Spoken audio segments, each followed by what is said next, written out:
Mis on tsink?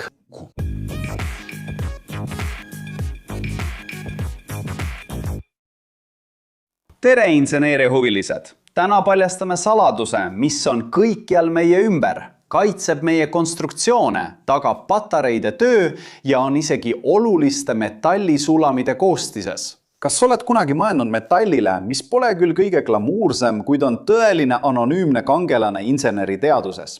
Toimides nähtamatu kilbina aja ja keskkonna lagundava mõju vastu. Sageli ei seisne elemendi suurus selle nähtavuses, vaid tema võimes pikendada lugematute rakenduste eluiga ja ohutust. Uurime koos tsingi universumit, metalli, mis võib tunduda lihtne, kuid mille tähtsus on tohutu. Aga mis element see keemiliselt ikkagi on ja millised omadused teevad selle nii eriliseks ja inseneritöö jaoks asendamatuks? Tsingi keemiline sümbol on Zn ja tema aatomnumber perioodilisusstabelis on 30. Tegemist on üleminekumetalliga, millel on valkjas sinakas värvus. Tsingit tuntakse selle poolest, et ta on kõrgetel temperatuuridel hästi vormitav ja venitatav. Ta on suhteliselt reaktiivne ning tema sulamistemperatuur on üsna madal, umbes 419 kraadi Celsiust, mis teeb selle töötlemise lihtsamaks.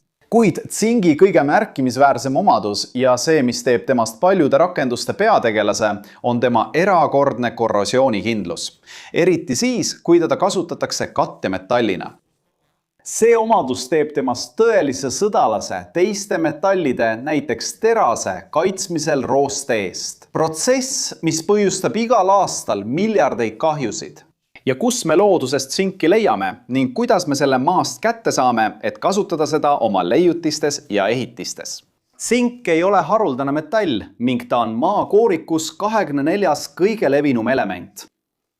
Seda leidub peamiselt sulfiidimaakides, näiteks faleriidis, mis on selle peamine kaubanduslik allikas. Tsingi kaevandamine on protsess, mis hõlmab nende maakide kaevandamist maapõuest, millele järgneb rikastamine, et tsink teistest elementidest eraldada.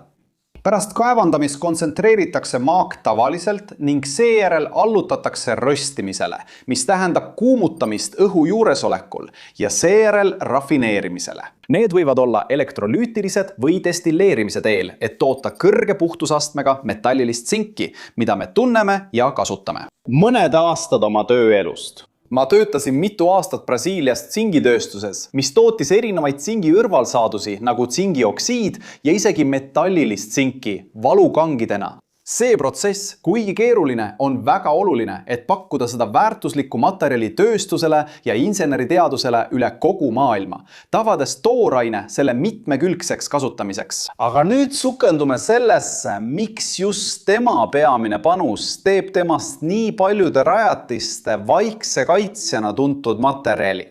Vastus on kaitse korrosiooni eest ning kõige tuntum meetod selleks on galvaniseerimine. Põhimõtteliselt on galvaniseerimine protsess, mille käigus kaetakse teras või raud õhukese tsingikihiga.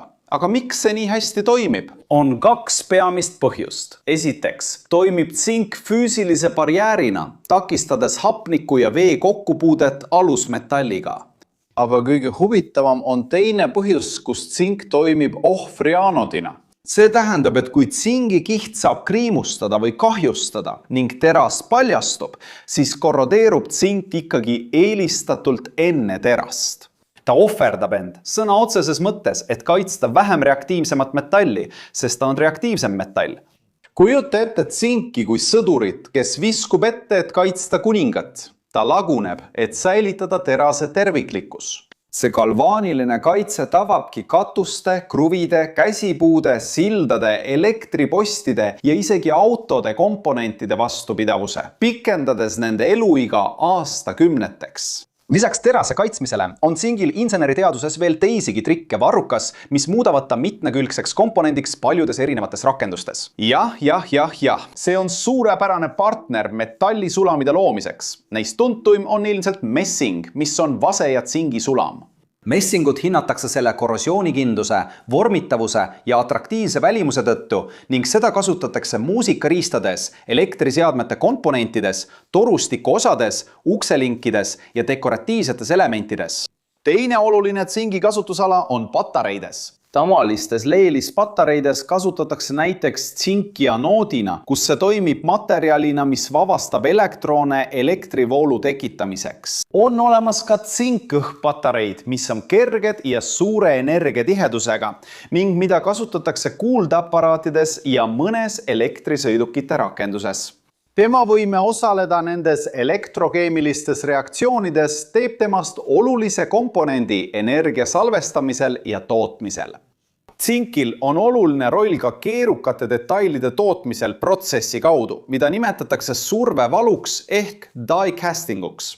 Selle madal sulamistemperatuur ja voolavus sulatatud kujul muudavad selle ideaalseks detailide tootmiseks, millel on kõrge mõõtmetäpsus ja suurepärane pinnaviimistlus. Ja seda kõike suhteliselt madala hinnaga. Surveevalatud tsinkdetaile leiab elektroonikaseadmete korpustes, masinate komponentides, ukselinkides, mänguasjades ja isegi mõnedes autode detailides. See võime võtta keerukaid ja detailseid vorme on inseneritöö jaoks suur eelis. Ja see ei piirdu ainult sellega, sest näiteks tsinkoksiidi kasutatakse päikesekaitsekreemides, värvides, kummides ja kosmeetikas tänu selle UV-kiirgust neelavatele omadustele. Lisaks on see ka fungitsiid. Tsinksulfaati kasutatakse väetistes. See tähendab, et selle olemasolu on tunda paljudes valdkondades, mida me ettegi ei kujuta, ning see ulatub palju kaugemale kui pelgalt metall ise. Aga kas materjal, mis on nii laialdaselt kasutuselt tööstuses ja igapäevaelus, ei too endaga kaasa ka väljakutseid või olulisi kaalutlusi inseneriteaduse ja keskkonna jaoks?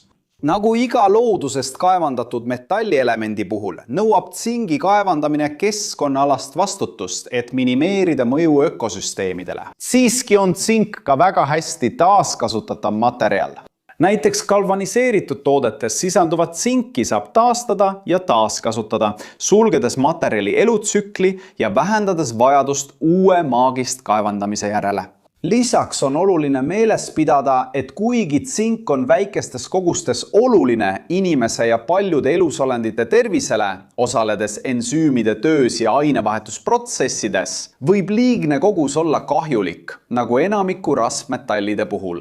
Seetõttu teevad insenerid ja teadlased koostööd, et tagada selle kasutamise optimeerimine ja ohutus nii tootmisel kui ka jäätmekäitluses. Seega järgmine kord, kui näed päikese käes säravat metallkonstruktsiooni või vahetad oma puldil patareid, võib olla, et tsink on selle vastupidavuse ja toimimise taga. Kui oled siiani vaadanud ja sulle meeldis video, siis kindlasti telli kanal, kui sa veel pole seda teinud. Pane like ja aktiveeri teavituste kelluke. Ja kui leiad, et meie sisu on huvitav, kaalu liikmeks hakkamist, et aidata meil siin platvormil sisu edasi toota ning sind mainitakse meie videotes.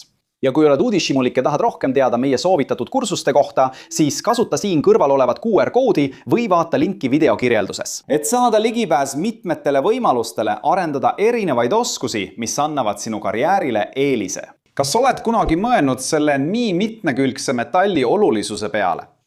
Kus veel arvad, et tsink mängib olulist rolli? Jäta oma arvamus siia kommentaaridesse, ma tahan seda teada. Siin kõrval on 2 huvitavat videot, mida sa peaksid kindlasti vaatama, et laiendada oma teadmisi ja rahuldada oma uudishimu.